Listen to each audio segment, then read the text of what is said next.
Angle d'attaque. Merci donc de témoigner votre fidélité à Angle d'attaque, l'émission d'ITV qui cherche en toute modestie à décrypter à tête reposée les points d'actualité récente. D'habitude, nous y recevons sur ce plateau donc des confrères journalistes, des spécialistes de la communication ainsi que des experts en des domaines précis. Aujourd'hui, nous avons jugé utile donc d'aborder le cri de détresse des étudiants sénégalais à Rouen, la réponse du président de la République qui s'apparente donc à une fin de non-recevoir et de ce qu'on pourrait appeler l'effusion lacrymale, c'est-à-dire les larmes des parents qu'on a vues à longueur de télévision cette semaine. La question c'est est-ce que le président donc a-t-il trébuché dans sa communication? Nous avons donc pris le parti également de relever dans cette émission les événements de Saint-Louis qui se sont déroulés ce mardi et qui ont débouché sur des violences inacceptables avec des blessés, des bâtiments incendiés et de nombreuses autres incivilités.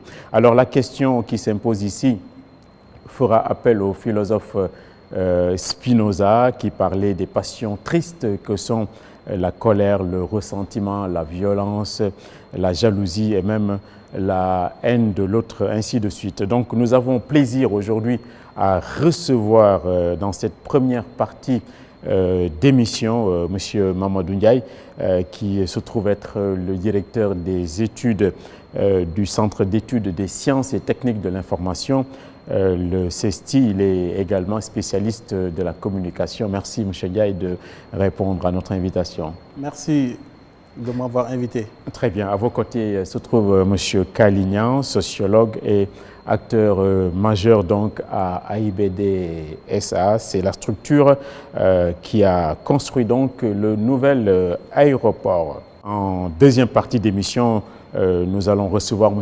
Ousmane Ndiaye qui viendra nous parler de l'utilité d'une cellule d'accompagnement psychologique pour les 13 étudiants de Rouen. On voudra savoir avec lui si c'est une solution, une bonne solution ou une vraie fausse solution. Et puis, il y a également en fin de partie d'émission, donc, nous allons recevoir Abdoukhadr Gueye, président d'EMA, c'est l'entente des mouvements et associations de développement.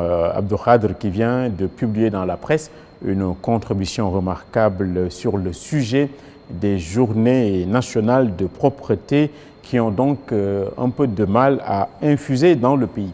Merci donc d'être au rendez-vous de Angle d'attaque. Monsieur Mamadou Ndiaye, donc on va commencer avec vous. Le président de la République a parlé aux 13 étudiants donc, qui ont parlé sur les réseaux sociaux et voulaient rentrer au bercail avec le coronavirus. Le président a dit que ce n'était pas une possibilité, une vue de l'esprit parce que l'exercice s'en trouve être délicat. Est-ce que sa communication vous agrée, M. Ndiaye? Alors, je pense qu'on ne peut pas dire que la communication a été réussie. Si c'était le cas, le ministre de la Santé ne ferait pas une sortie pour clarifier. Je pense qu'il faut l'interpréter à deux niveaux. D'abord, le président de la République peut décider de tenir un langage de vérité aux Sénégalais. Ça, c'est un fait. Parce que quand même, nous avons trop reproché aux politiques de prendre des engagements qu'ils ne peuvent pas honorer. Maintenant, par rapport à cette situation-là, on peut comprendre que le président puisse dire clairement ce qu'il peut faire. Mais d'un autre côté, je pense aussi qu'on peut évoquer la raison d'État. Moi, je pense qu'il peut y avoir une autre raison, au-delà de ce qu'il a avancé, et peut-être, pourquoi pas, le fait que le Sénégal, au-delà même des infrastructures sanitaires, ne veut pas déplacer un problème qui peut avoir des impacts autres que sanitaires. Vous voyez actuellement en Chine, des compagnies d'aviation civile ne vont plus en Chine, tout est fermé, l'économie est bloquée. Un pays comme la Chine peut supporter une telle situation, mais est-ce qu'un pays plus ou moins fragile économiquement comme le Sénégal survivrait à ce genre de situation? Je pense qu'au niveau étatique, on peut se poser ces questions-là et peut-être essayer de construire un message pour faire comprendre aux Sénégalais que nous préférons que ceux qui sont actuellement dans l'épicentre de cette crise-là restent là-bas et puissent être pris en charge par le système sanitaire chinois. Mais la manière dont le président l'a évoqué, en tout cas nous l'a dit, a été plus ou moins brusque, pour ne pas dire brutale. Très bien, oui. On a entendu son conseil en communication qui dit que le président de la République n'est pas là pour dire n'importe quoi. Il a dit la vérité, le président. Il n'a pas fait du populisme dans sa communication. Est-ce que vous pouvez intégrer la réaction de son conseil en communication? Non, non, parce que la communication, justement, nous donne des outils pour faire passer des pilules. La communication nous donne des outils pour dire la vérité en ne blessant pas, en ne choquant pas. Moi, je pense que, même en tant que particulier, en tant que Sénégalais, quand j'ai entendu ce message du chef de l'État, je me suis dit que nous sommes tous vulnérables. Et nous devons prier le bon Dieu pour qu'il ne nous arrive pas de catastrophe. Parce que je me suis en tout cas senti plus ou moins fragilisé en tant que Sénégalais dans un pays où, par rapport à certaines situations, on nous dit clairement qu'on n'a pas les possibilités matérielles ou infrastructurelles pour prendre en charge ces situations-là. Je pense que, en tout cas, si beaucoup de Sénégalais ont réagi comme j'ai eu à le faire moi c'est un sentiment de peur que j'ai eu, c'est un sentiment d'insécurité que ce message a créé chez moi. C'est ça, et donc qu'est-ce qu'il devait dire de façon limpide pour rassurer tout le monde? Parce qu'on a vu également un de vos confrères spécialistes en communication dire que le discours du président était relativement violent. Oui, c'est ça. Déjà, quand on est dans le désarroi, ce que nous cherchons d'abord en priorité, c'est quelqu'un qui nous rassure, un discours rassurant. Et ce discours rassurant-là, c'est de dire que nous sommes sensibles, faire preuve d'empathie. Nous sommes sensibles à ce que vous vivez actuellement. L'État met en œuvre tout ce qui est possible de faire pour une bonne prise en charge. La prise en charge, elle peut être faite en Chine. Rassurer d'abord les parents, parce que sinon il peut y avoir également une certaine peur quand on sait que son enfant est dans un pays où il y a une épidémie qu'on ne maîtrise pas encore, qui est assez compliquée.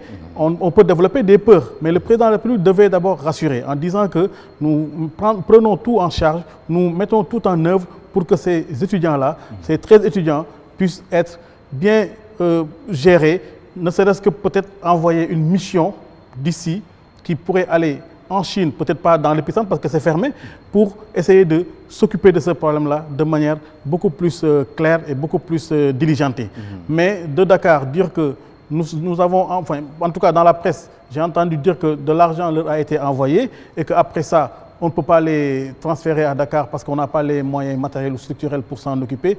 Je pense que ça a été ressenti comme une forme d'abandon par ces Sénégalais et peut-être par leurs parents. Et pour la plupart du temps aussi, si vous consultez un peu les réseaux sociaux, par un nombre important de Sénégalais. C'est ça. Khali, est-ce que vous êtes sensible au sort de ces 13 compatriotes? Quand même, ce n'est pas la fin du monde. Hein? Absolument. Mais pour revenir à cette question importante que vous venez de poser, moi je pense que notre État aujourd'hui est confronté à ce qu'on pourrait appeler un dilemme cornélien. C'est-à-dire qu'aujourd'hui, l'État est partagé entre l'exercice de son devoir régalien, qui est de protéger les biens et les personnes, la protection des biens et des personnes. Donc nos concitoyens qui sont à Wuhan, effectivement, étant des citoyens sénégalais, doivent être protégés par l'État sénégalais. Mais d'autre part, il y a d'autres considérations qui sont venues s'y greffer, c'est-à-dire des considérations d'ordre géostratégique, diplomatique, parce que c'est la Chine aussi, un partenaire privilégié du Sénégal. Moi, la lecture que j'en fais, c'est très simple. Le président, il est sensible normalement, en tout cas au sort de nos concitoyens, mais d'autre part aussi, peut-être il ne veut pas frustrer, si vous voulez, la Chine, la grande puissance chinoise, d'autant plus que le président chinois est passé il n'y a pas longtemps. Vous voyez un peu. Donc ça, c'est des considérations d'ordre diplomatique, donc géostratégique. Et si vous vous souvenez avec ce qui s'est passé avec Ebola, on a eu ce genre de problème avec la Guinée, avec le président Alpha Condé, en fermant nos frontières. Vous voyez un peu? C'est ça qui a été l'origine de cette brouille entre les deux chefs d'État. Aujourd'hui, en période de crise, les chefs d'État ont tendance à manifester une certaine solidarité. Pas plus tard qu'hier ou avant-hier, je pense qu'il y a un message de solidarité, effectivement, qui a été envoyé, n'est-ce pas, au président chinois, par le chef d'État Macky Sall.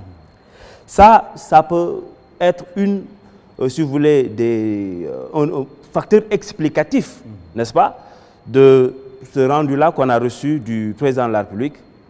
Pour moi, ce n'est pas un refus ou un non catégorique. C'est un problème d'ordre communicationnel.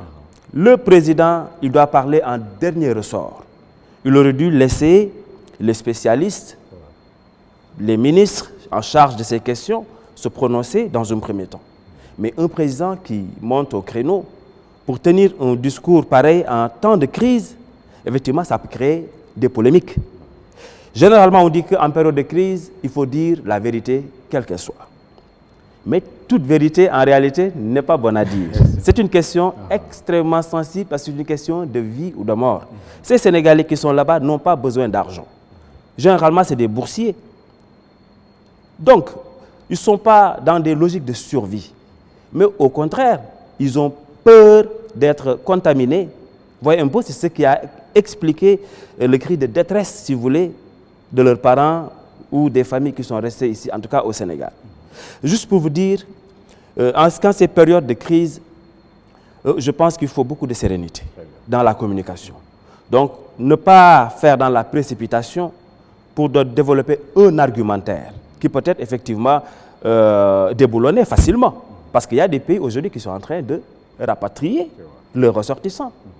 Le Maghreb, que ce soit l'Algérie, Maroc, Tunisie, ils travaillent ensemble pour rapatrier leurs ressortissants. Les Français l'ont fait, donc pourquoi pas nous? Très bien. Voilà. Et donc, Mamadou, le président de la République, il est entouré d'une armée, entre guillemets, de conseillers. Soit ces conseillers n'ont pas fait leur travail, soit le président ne les a pas écoutés. Comment est-ce que vous pouvez analyser ces choses-là? Alors, vous savez, ce n'est pas toujours facile d'analyser ce genre de situation parce qu'on ne sait pas souvent ce qui a été fait avant. Quelle est la situation, quelle est la relation entre le président et ses conseillers. Mais ce qu'il faut dire, et je pense que mon collègue l'a clairement indiqué, parfois on remarque quand même des éléments assez simples, élémentaires, basiques de la communication qui ne sont pas pris en compte. Face à une crise comme ça, je pense qu'il faudrait peut-être déjà monter une cellule au niveau du ministère des Affaires étrangères, avoir toutes les informations, se renseigner aussi par rapport à ce qui se fait tout autour, parce que l'élément principal qui a fait tomber un peu l'argument du chef de l'État, c'est quand on a vu, nous tous, d'autres pays africains, quand même pas très éloignés du Sénégal en termes de système sanitaire, mais également en termes de ressources financières, rapatrier leurs concitoyens, leurs compatriotes. Moi, je pense que dans ce pays-là, à ce niveau en tout cas de responsabilité, la communication devrait être beaucoup plus maîtrisée, mais également beaucoup plus pensée, mieux pensée pour un impact positif au niveau des populations. Très bien. On a également vu les larmes des parents, Khali. Est-ce que ça a pu, parce qu'hier, à la suite de ça, le ministre de la Santé a annoncé la mise en place d'une cellule psychologique pour les étudiants. Est-ce que ces larmes-là ont pu jouer un certain rôle? Est-ce que ça a impacté la corde sensible des autorités? Qu'est-ce que ça signifie, les larmes, selon vous? Déjà, c'est un cri de détresse. Donc, un père de famille, n'est-ce pas, qui, face au sort, en tout cas réservé à son fils, craque en plein direct à la télévision. Cela veut dire qu'il n'a pas pu maintenir ses émotions. C'est humain, c'est un sentiment humain. Nous sommes tous pères de famille, nous avons des enfants et tout le monde connaît la relation entre un père et son fils ou sa fille. Il y a l'affection. Il y a l'espoir il y a l'espérance. Vous voyez un peu, souvent c'est des soutiens de famille. Quand quelqu'un investit sur son fils, n'est-ce pas, prend ses moyens pour l'envoyer jusqu'en Chine pour aller se former par exemple, c'est parce qu'il a fait ce qu'on appelle un investissement. Il attend forcément un retour d'ascenseur, ça c'est clair. Mais qu'est-ce qui se passe? D'un coup, on se dit que cet enfant est en danger de mort. Donc il peut mourir à tout moment. Parce que, comme vous le savez, le coronavirus, les modes de transmission sont extraordinaires. Donc personne n'est à l'abri. Vous voyez un peu? Donc ces parents, en réalité, ont déjà anticipé sur le sort de ces enfants. C'est comme si ils sont en train de gérer une sorte de deuil qui n'est pas encore arrivé. Ouais. Vous voyez un peu? Ils ont fait une projection déjà sur la mort. Et vous savez, nos rapports avec la mort, ça fait peur, ça fait pleurer. Ouais. Personne tu vois un peu, tout le monde a peur effectivement de la mort. Donc c'est ce qui explique ce cri de détresse, ce désarroi, pour se faire effectivement entendre, pour que le message puisse passer. Ils ont comme l'impression que nos autorités ne comprennent pas. Ils pensent maintenant, avec cette communication non verbale, peut-être que le message passera plus facilement. Très bien, très bien. Et j'ai lu également quelque part qu'une réflexion, et ça pose un problème philosophique. Donc les étudiants, ils sont allés en Chine rechercher les avantages comparatifs de la Chine en matière d'éducation, en période de calme. Et maintenant, quand ça va mal, on cherche à partir. C'est-à-dire, lui, il dit que ce n'est pas comme ça. L'affaire, c'est on choisit aussi bien le bien que le pire. C'est-à-dire, quand ça va, on reste. Quand ça ne va pas aussi, on reste. C'est un peu philosophique. Qu'est-ce que vous pouvez penser de cette réflexion? Ça ne tient pas la route, c'est exagéré? Moi, à mon niveau, je pense que ça ne tient pas la route. Parce que tout simplement, quand on va quelque part, c'est pour chercher de la sécurité, un bien-être, d'accord? Mais dans la sécurité. On va étudier dans un pays pour avoir certes des connaissances, une meilleure formation, mais à condition qu'on soit dans un système sécurisé. Et je ne pense pas que quelqu'un puisse... Parce que bon, on a tous un instinct de conservation. Si nous sommes dans un pays où il y a la guerre, où il y a une épidémie, mais notre premier réflexe est de vouloir rentrer chez nous. D'autant plus que chez nous, quand même, on a la paix, on a un système de santé qui peut nous garantir voilà, une bonne santé. Moi, je pense que ce n'est pas un argument qui peut tenir dans cette situation-là. Face au danger, l'individu a tendance à aller chercher un meilleur endroit pour se garder, garder sain et sauf. C'est pas très humain. Aujourd'hui, d'après les statistiques, il y a environ 80 000 étudiants africains en Chine. 80 000 en Chine, toute la Chine. C'est vrai, l'épidémie est concentrée pour le moment dans la ville de Wuhan. Mais quand il y aura, par exemple, contamination ou propagation, si vous voulez, de cette maladie, l'Afrique ne sera pas indemne. Parce que 80 000, quand même, figurez-vous, c'est faramineux. Et ces gens, forcément, ne devraient pas rester en Chine, quel que soit Alpha. Parce que là, c'est une période de crise. Les gens cherchent à maîtriser ou à conserver, si vous voulez, ou à endiguer le mal en quelque sorte. Il faut donc agir avant qu'il ne soit trop tard. Aujourd'hui, ces étudiants ne sont pas encore contaminés. Donc, aller les cueillir ou les exfiltrer est la meilleure, en tout cas, solution pour moi. Très bien. Mais amener des gens déjà contaminés, c'est là où il y a le risque. C'est là où il y a le risque. Nous n'en sommes pas à cette étape pour le moment. Donc, il ne faut pas qu'on perde encore du temps, n'est-ce pas, dans ces discours ou dans certaines considérations en quelque sorte. Nous n'avons qu'à, nous sommes dans un espace de mondialisation, de globalisation. Les pays qui, effectivement, investissent pour aller chercher leurs fils ne sont pas plus dignes que les nôtres. Donc, pourquoi, pour certaines considérations, on devrait dire que de toute façon, ils doivent rester? Non, là, je suis plus ou moins dubitatif, même si l'OMS vient de déclarer ce coronavirus, que si vous voulez, un problème de santé publique. Donc cela veut dire que ce n'est même plus la situation en Chine, mais c'est la situation mondiale, n'est-ce pas, qui devient préoccupante. Très bien. On va parler donc des événements de Saint-Louis, cette semaine qui ont été d'une violence assez inouïe. On a assisté à des scènes similaires il y a quelque temps, notamment au quai de pêche de Mbour. La première question, c'est Kalignan, est-ce qu'on peut comprendre un tel déferlement de violence?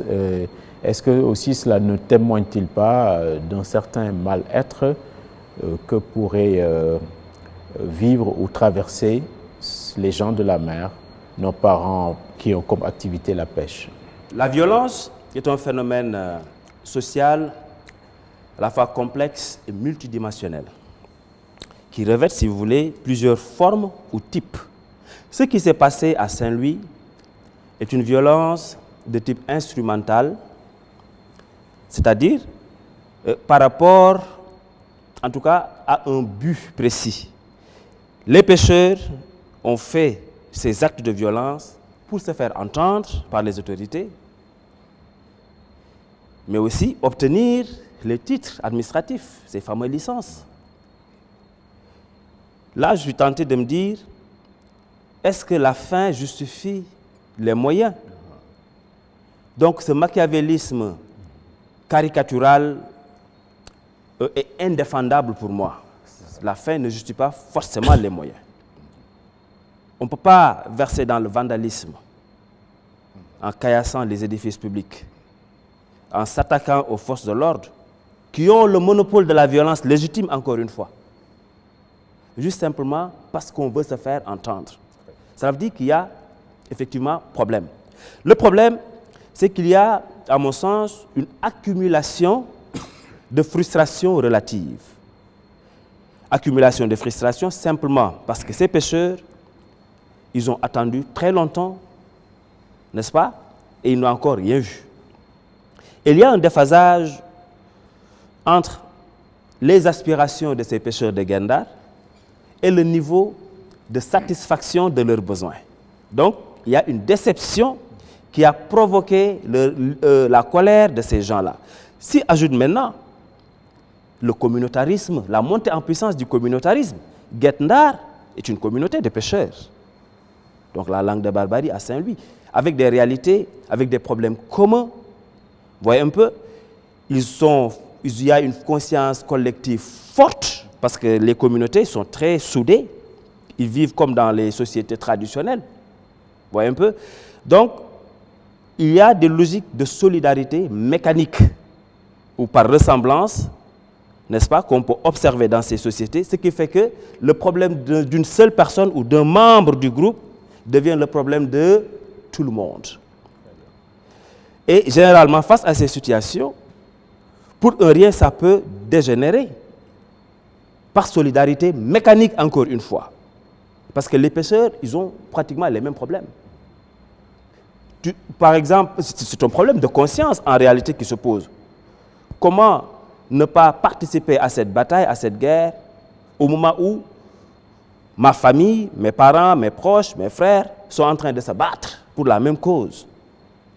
Il y a l'imitation qui fait que généralement, les communautés peuvent être très violentes. Et quand on fait la psychologie des foules, il y a une âme collective dans la foule. C'est pourquoi souvent on dit que la foule, elle devient folle. Elle ne réfléchit pas.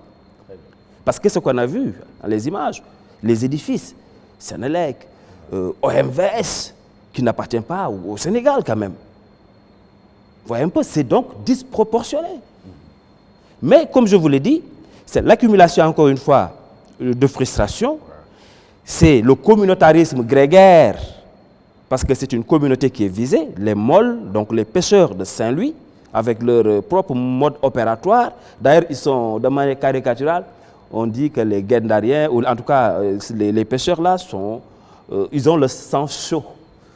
Les gens qui connaissent Saint-Louis, de toute façon, ils savent bien de quoi je parle. Très bien. Alors, donc, il y a un problème de socialisation. Et ça, à la base, donc, qui peut même être un facteur explicatif. C'est des gens qui, par exemple, connaissent la violence dès le bas âge. Très bien. Et généralement, ça peut prendre des proportions inquiétantes. Voilà, très bien. On a appris également que la situation a évolué positivement avec le gel des amendes donc, qui étaient destinées aux pêcheurs. Donc, Mamadou, est-ce qu'on peut dire et conclure que la violence, entre guillemets, c'est le seul langage que l'État ou l'autorité peut intérioriser et comprendre? Bon, parfois dans certaines situations, surtout quand on parle des étudiants qui barrent la route au niveau de l'avenue Cheikh Anta Diop, chaque fois que ces situations de violence sont constatées, en tout cas leurs demandes sont réglées par la suite. Mais il faut le dire très clairement, aucune violence n'est à encourager. On n'a pas besoin d'user de violence pour se faire entendre. Et je pense que tout à l'heure, mon collègue disait que l'État a le monopole de la violence légitime. C'est vrai. Mais aussi, et d'un autre côté, c'est Claude Lefort qui nous disait dans l'analyse d'une œuvre de Machiavel que l'intelligence de la force, plus que la force elle-même, est au cœur du politique. Je pense qu'au Sénégal, on accumule des frustrations à tous les niveaux. On revendique, on vous méprise. Vous revendiquez, vous êtes méprisé. On ne vous écoute pas, on ne vous entend pas, on ne vous convoque pas pour des discussions. Et je pense que la prochaine étape, donc, c'est la violence. Et je pense que nos forces de sécurité sont surexposées. Quand on sent des foyers de tension comme ça, il faut privilégier la médiation.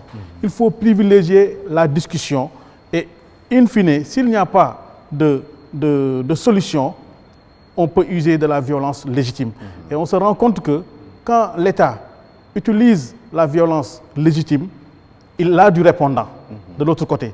Et à force, ça contribue à décrédibiliser un peu nos forces de sécurité. Et c'est un danger pour notre pays. Je pense que dans le management des foules, dans le management de ce pays-là, les autorités devraient privilégier le dialogue, la médiation que l'affrontement. C'est ça, il nous reste quelques minutes. Donc, il y a des idées reçues qui disent que les Sénégalais sont des citoyens sans histoire, épris de paix. Est-ce que, Krali, les Sénégalais donc, sont faciles à gouverner ou est-ce qu'ils deviennent de plus en plus ingouvernables, à votre avis? Oui, de manière caricaturale, l'homo sénégalensis, effectivement, est décrit comme quelqu'un de très paisible, sans histoire. Ben, ça, c'est des clichés, c'est des stéréotypes, c'est une vue de l'esprit. Parce que la violence, c'est comme la raison, c'est la chose la mieux partagée. Nous portons à nous-mêmes les germes de notre propre autodestruction. C'est pourquoi les philosophes disaient souvent que l'homme est un loup pour l'homme. Homo homini lupus, ça c'est Hobbes, je pense bien. Mais pour vous dire que cette théorie est problématique, les gens oublient souvent que nos sociétés traditionnelles ont été des sociétés guerrières, des sociétés qui ont connu la violence intertribale, face à l'envahisseur par exemple. Les gens se sont battus. Est-ce que ce ne sont pas les survivances de ces pratiques tièdo aujourd'hui qu'on est en train de vivre? Parce que pour rien, les gens se battent. Les gens cherchent à défendre leur territoire, leur propriété, leurs biens, en usant de moyens parfois illicites. Donc ce n'est pas très juste de penser que le Sénégalais, il est paisible, docile. Je pense que ça peut même être le contraire. Parce que je pense que c'est des survivances, comme je vous l'ai dit. Nous avons connu effectivement dans nos sociétés traditionnelles toute forme de violence, ça je vous dis. Et peut-être qu'aujourd'hui, ce sont les stigmates, les survivances de ces pratiques aujourd'hui qui peuvent, si vous voulez, expliquer certains comportements des Sénégalais qui sont généralement violents. Donc, on ne peut pas dire que de fait que le Sénégalais est un individu paisible, facile à gouverner. Il peut être paisible quand tu ne touches pas à ses intérêts, mais aussi il peut être un loup si effectivement ses intérêts sont menacés. Très bien. Ça, c'est humain. C'est ça, donc il n'y a pas de pureté nulle part. C'est la dernière question pour Mamadou. Globalement, est-ce qu'on peut dire que la violence est en train de s'incruster dans notre société ou est-ce que c'est une fausse vision parce que les médias d'habitude sont indexés, ils participent à amplifier un peu les choses. Est-ce que vous pensez que le rôle des médias est négatif sur ces histoires de violence?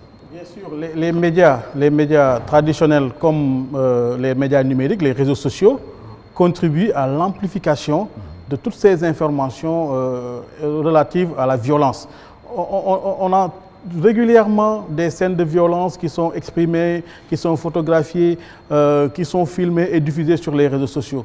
Je pense que ça peut contribuer à amplifier le phénomène. Mais quand même, quoi qu'on puisse dire, en termes de faits divers concernant la violence, chaque jour, on est servi. Et souvent, ce sont des situations quand même inhabituelles au Sénégal qu'on nous expose. Des situations assez macabres qu'on avait l'habitude de voir dans des vidéos venant d'autres pays, qu'on nous expose au niveau de notre pays. Et je pense que ça doit nous interpeller, ça doit quand même faire repenser plus ou moins la société dans laquelle nous vivons, parce que nous vivons sur beaucoup de présupposés théoriques qui ne tiennent pas ou qui ne tiennent plus, parce qu'aujourd'hui, avec la mondialisation, nous avons, avec certains films que nous regardons à longueur de journée, avec certains jeux que nos enfants ou nos frères utilisent ou pratiquent sur Internet ou sur les réseaux sociaux, nous devons de plus en plus habituer à des scènes de violence. Voilà, très bien. Merci beaucoup, Mamadou. Merci. Le temps passe vite. On va vous remercier donc d'avoir bien voulu nous répondre. Nous vous remercions aussi pour l'invitation. Merci. Merci beaucoup également à Kaligna d'avoir répondu si promptement à notre invitation. C'est moi qui vous remercie. Merci beaucoup. Donc la suite d'Angle d'attaque, c'est dans un instant. Angle d'attaque. Voilà, en deuxième partie, nous allons recevoir le docteur Ousmane Ndiaye, psychosociologue. Bonsoir, monsieur Ndiaye. Bonsoir, monsieur Gueye. Voilà, hier, les autorités sanitaires ont annoncé la mise en place d'une cellule d'accompagnement psychologique à l'intention des étudiants sénégalais qui sont établis à Wuhan, donc où sévit le coronavirus. Est-ce que vous pensez que c'est une bonne idée? Je pense que c'est le ministre de la Santé qui a émis cette idée de créer une cellule de soutien psychologique pour les étudiants sénégalais résidant actuellement à Wuhan, en Chine, en République populaire de Chine. Vous me demandez si c'est une bonne idée. Je dirais que, en général, la création de cellules de soutien psychologique, quand c'est adapté, c'est une bonne idée. Pourquoi je demande cette précision de l'adaptation? C'est que ces étudiants, ils sont à 10 000 km d'ici au moins, en Chine. Ces étudiants ont demandé à ce que l'État auquel ils appartiennent, c'est des enfants du Sénégal, que l'État vienne les secourir, les chercher pour les ramener au pays, ou en tout cas les éloigner du foyer de cette maladie virale qui est en train de faire des dégâts énormes. Et eux, les jeunes Sénégalais, qui ont été envoyés là-bas pour faire des études, se sentent en danger de mort imminente.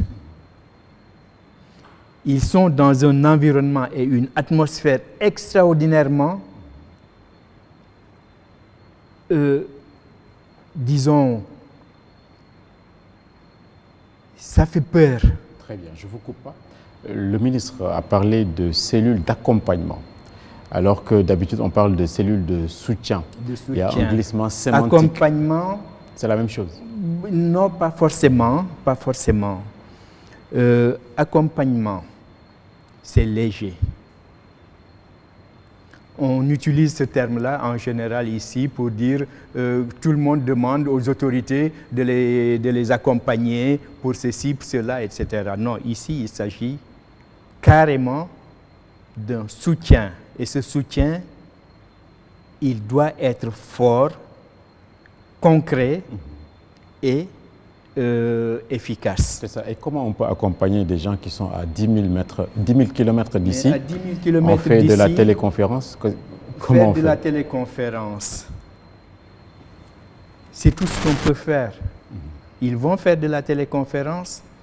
Bon, mais écoutez, les psychologues, je ne sais pas si c'est des psychologues qui vont le faire ou si c'est n'importe quel, bon, peut-être des psychiatres, puisque c'est le ministre de la Santé. Il y a des psychiatres à l'hôpital de Fann, il va peut-être les réquisitionner pour réaliser ce travail d'accompagnement, comme il dit. Mais il y a un décalage extraordinaire dû à la distance déjà, mais également aux situations concrètes. Parce que ces enfants-là, ces jeunes Sénégalais, sont dans un contexte où la mort rôde et elle est invisible, elle est pernicieuse. Il suffit juste de rencontrer quelqu'un, vous vous placez à moins de 2 mètres de lui, il expire et vous attrapez cette maladie. C'est ça, le soutien psychologique. Bon. Oui, donc, vous voyez que ces garçons et filles, peut-être qu'il y a des filles, je ne sais pas trop, se sentent dans un contexte où ils ont effectivement peur. Peur de tout le monde.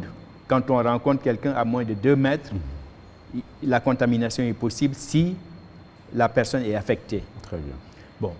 Or, c'est cette personne qui est à 10 000 km dans un environnement complètement anxiogène que vous voulez soutenir, accompagner du moins, comme il l'a dit, en étant à 10 000 km et dans un contexte complètement différent. Parce que l'individu humain a ceci de particulier que dès qu'un danger mortel se trouve éloigné, l'individu ne se sent plus concerné.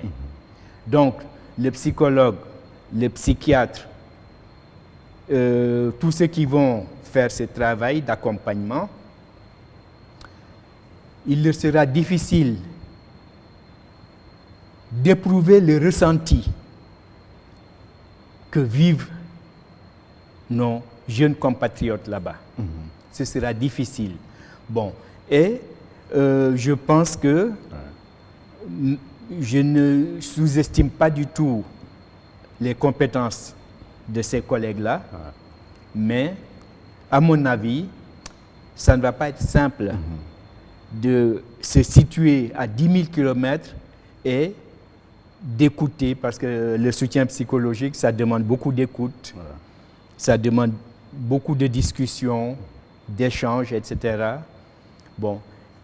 Or, ces garçons, ces filles qui se trouvent dans ce contexte là-bas, je ne crois pas qu'ils soient dans l'état d'esprit avec la sérénité nécessaire pour véritablement arriver à exprimer leurs sentiments profonds, autres que simplement l'urgence de la mort, l'imminence de la mort et le besoin de se retrouver très loin de ce lieu maudit. Très bien. On a vu également les parents d'étudiants verser des larmes à longueur de chaînes de télévision cette semaine.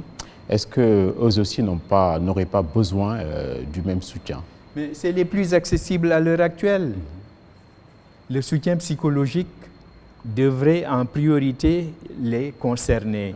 Pour ce qui est de leurs enfants qui sont là-bas, à 10 000 km d'ici, je crois que la réponse la plus pertinente que le gouvernement aurait pu donner, c'est de trouver le moyen de les sortir de cet environnement, ma foi, qui est insupportable. Ouais. Il y a aussi des gens qui vous critiquent le soutien psychologique. On l'accole souvent à l'Occident. Est-ce que cette discipline-là est adaptée à nos réalités ici? Ce n'est pas une discipline, c'est juste une modalité d'intervention. Cette modalité d'intervention, la psychologie, bon, écoutez, comment peut-on critiquer la psychologie? Ce n'est pas le soutien psychologique qu'il faut critiquer dans ce cas, c'est simplement la psychologie. Or, critiquer la psychologie, c'est pour nous autres Sénégalais, pour nous autres Africains, dire que nous n'appartenons pas à l'humanité. Nous avons le même cerveau, les mêmes organes, la même sensibilité, la même intelligence que n'importe qui sur Terre. Et je ne vois pas pourquoi est-ce que l'on ne pourrait pas apporter un soutien psychologique à un Sénégalais, à un Africain qui se trouve dans une situation de détresse. Le soutien psychologique est indiqué. Personnellement, j'ai eu à proposer cette démarche en 2002, quand il y a eu le naufrage du bateau le Joola. C'est moi-même qui, dès que j'ai appris par les journaux, là où je prenais le journal tous les matins, j'ai entendu les gens parler du naufrage du bateau. J'ai tendu l'oreille, quand j'ai compris de quoi il s'agissait, j'ai immédiatement appelé le ministre de la Santé de l'époque, Eva Marie Coll Seck. Je lui ai demandé de me confirmer l'événement, elle me l'a confirmé, je lui ai dit immédiatement, Eva, c'est une amie à moi. Je lui ai dit, Eva, s'il te plaît, convoque tout de suite tous les psychologues et psychiatres que tu connais pour constituer une cellule de soutien psychologique. Et c'est parti de là. Nous avons donc effectué ce travail-là, et je crois que ça a été un travail important. D'abord, et c'est pourquoi je parlais de proximité tout à l'heure, parce que nous l'avons fait pour les rescapés du bateau le Joola. Nous l'avons fait également pour beaucoup de parents qui se sont présentés. À l'époque, nous étions basés à la mairie de Dakar. C'est là où on nous avait prêté une salle. Je crois que c'est la salle des débats ou de conférences, etc. Et pendant un certain nombre de jours, nous sommes restés là et nous avons reçu beaucoup de parents qui ont été affectés par cet événement. C'est ça, il y a eu également l'épisode d'Ebola, c'est plus récent. Pour Ebola, c'était beaucoup plus une étude pour comprendre, ma foi, les réactions des gens par rapport à cette maladie-là. Merci beaucoup, docteur, d'avoir répondu à notre invitation. Je vous en prie. Et on en est fiers. Donc, la suite et fin de cette émission, c'est dans un petit moment. Angle d'attaque. En cette dernière partie de l'émission Angle d'attaque, nous allons recevoir Abdou Khadre Gueye, c'est le président de l'EMA, de l'entente des mouvements et associations de développement. Il a donc été auteur récemment d'une contribution remarquable dans la presse sénégalaise intitulée à vos balais citoyens. Donc vous avez salué l'initiative de Journée nationale de propreté initiée donc par le chef de l'État, mais en même temps vous êtes resté circonspect. Vous avez tenté un peu d'expliquer le manque d'engouement et d'enthousiasme autour de cette affaire. À votre avis, pourquoi la mayonnaise, on va l'appeler comme ça, n'a pas pris? Ça n'a pas pris, et c'est le cas souvent chez nous, parce qu'on oublie une étape importante, qu'est la concertation en toutes choses. Pour qu'une idée réussisse, il faut que toutes les personnes concernées par l'idée se retrouvent autour d'une table, en discutent, tombent d'accord sur les modalités de mise en œuvre et ensemble portent l'idée. Mais pour les journées de propreté qui sont en train de se dérouler au Sénégal, j'ai l'impression qu'on a pensé qu'il suffisait d'un décret présidentiel pour faire se lever les Sénégalais. Or, ce n'est pas le cas. Parce qu'en vérité, il ne s'agit pas seulement de balayer, mais de changer les comportements. Il s'agit, selon moi, de mettre en pente les Sénégalais. Tout le monde est d'accord que la ville est mal entretenue. Tout le monde est d'accord qu'on a besoin de propreté. Mais il s'agit d'une idée qu'il faut semer dans le cœur des Sénégalais et laisser croître. Mais malheureusement, ce qu'on a constaté, c'est que dans les rues de Dakar, il y avait des maires, bien sûr, il y avait des ministres et leurs partisans, mais les populations étaient restées sur la marge. Et l'impression que les gens ont eue de l'activité, c'est que beaucoup en ont profité pour surtout en faire une démonstration politique, une occasion de se faire des militants, une occasion de se redorer le blason. Or, aujourd'hui, l'urgence pour les Sénégalais, c'est de transformer radicalement la perception, le contact, la sensibilité que nous avons avec notre environnement. Et je pense que pour cela, il faut du génie créateur. C'est ça, donc à vous entendre, il y avait un peu de m'as-tu vu, et ça c'est jamais efficace, ça ne produit pas de résultats. Et vous avez une préconisation, c'est-à-dire la mise en place d'une charte et d'un prix du civisme et de la citoyenneté. Est-ce que vous pensez que ça aussi, ça peut révolutionner quelque chose? Non, parce qu'il faut qu'on soit d'accord sur quelque chose. Je vous ai dit tantôt qu'il ne s'agit pas seulement de balayer. Celui qui balaye, s'il est sincère, il balaye aussi sa tête, sa conscience et son cœur. Et tout homme qui nettoie, quoi que ce soit au monde, nettoie aussi son âme. Je vous parle de cela parce qu'il faut qu'on comprenne qu'il s'agit d'une transformation des mentalités. Or, pour transformer la conscience d'un peuple, il faut qu'on sache véritablement ce que nous voulons faire de nous, qui nous voulons devenir. Et c'est pourquoi nous avons proposé une charte pour le civisme et la citoyenneté, pour que tous les Sénégalais, du plus grand au plus petit, tombent d'accord sur l'essentiel. Qu'est-ce qui ne va pas? Qu'est-ce qu'il faut changer? Comment il faut le changer? Je vous donne un exemple. Le drapeau national, c'est un morceau de tissu, comme tous les morceaux de tissu, mais c'est un morceau de tissu chargé. Ce qui fait que tous les Sénégalais le respectent contrairement aux autres morceaux de tissu. Quel est le génie qui a permis à l'être humain de donner autant de pouvoir et de valeur à un morceau de tissu? C'est une transformation des consciences. Et c'est cela que nous prônons à travers la charte du civisme et de la citoyenneté. Tant que ces petits détails, c'est rien du tout. Si nous ne tombons pas d'accord sur ces détails et c'est rien du tout, nous ne changerons absolument rien. Parce que la transformation se fait souvent à partir d'un petit détail.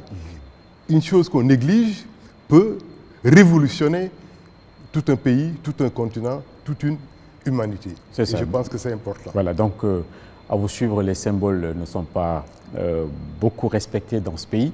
Et ce qui nous a conduit donc à ce qu'on nous classe parmi les pays où en fait notre capitale, parmi les villes les plus mal entretenues, les plus délabrées et même les plus polluées. On sait tous qu'on était capitale de l'AOF, on ne va pas être nostalgique, mais comment est-ce qu'on est tombé à ce point aussi bas? Tout à fait, parce qu'il y a quelques années de cela, on nous dit que, bon, il y avait des marchés à Dakar, mais des marchés qui avaient des heures d'ouverture et de fermeture. Des marchés qu'on nettoyait avec l'eau de mer toutes les semaines.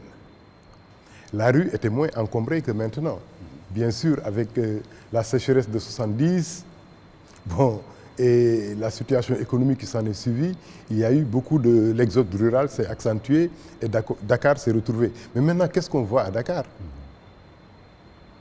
Le Dakar des années 60-70 comparé au Dakar de 2000, il y a une très grande différence. On a l'impression que la ville est devenue un grand marché. On a laissé le marché proliférer tel une lèpre. Or, un marché, on en a besoin, mais un marché doit être contenu et entretenu. Les fonctions de la ville ne doivent pas la fonction d'habitation, la fonction commerçante, la fonction de circulation, toutes les fonctions doivent être bien entretenues.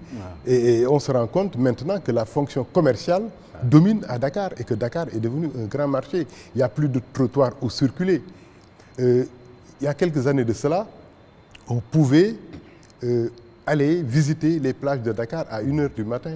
Aujourd'hui, ce n'est pas possible parce que les escaliers d'accès ont complètement disparu. La sécurité, on n'en parle pas. Et vous voyez un peu ce que ça devient. Il y a des quartiers entiers de Dakar, des quartiers entiers qui ont l'apparence d'ateliers à ciel ouvert.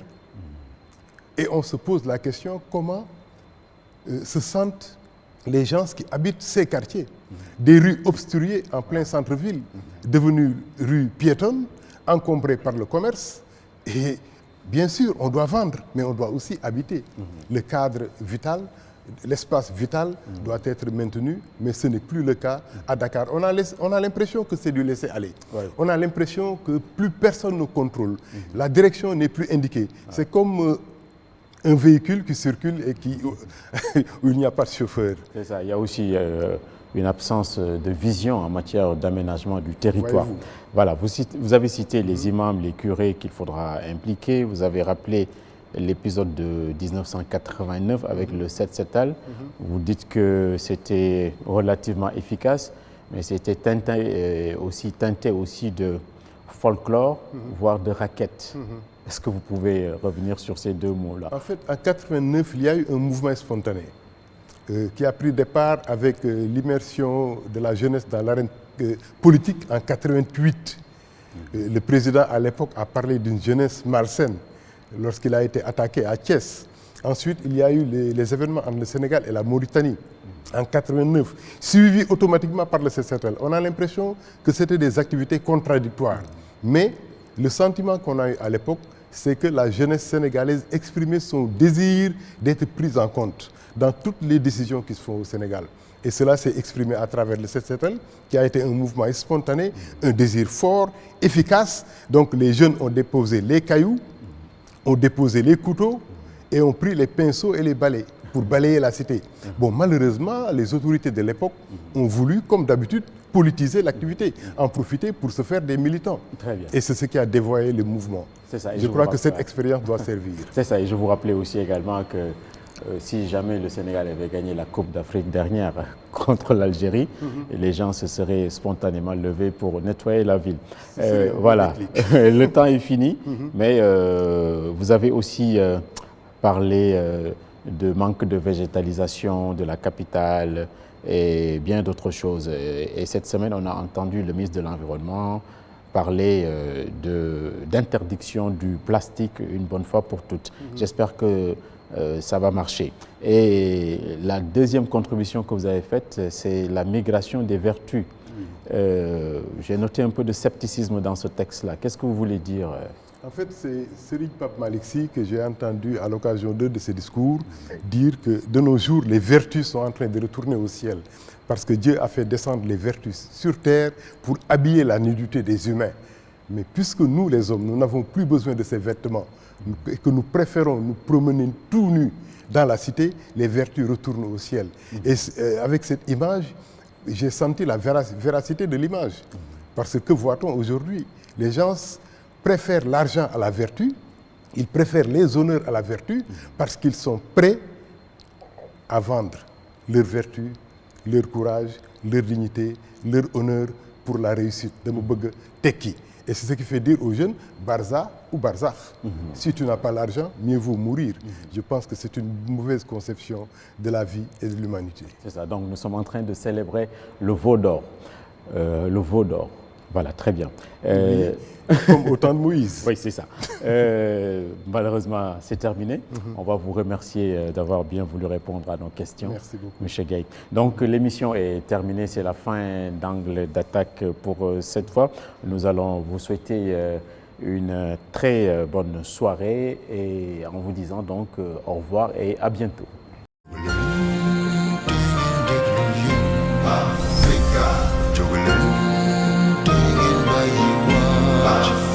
Angle d'attaque.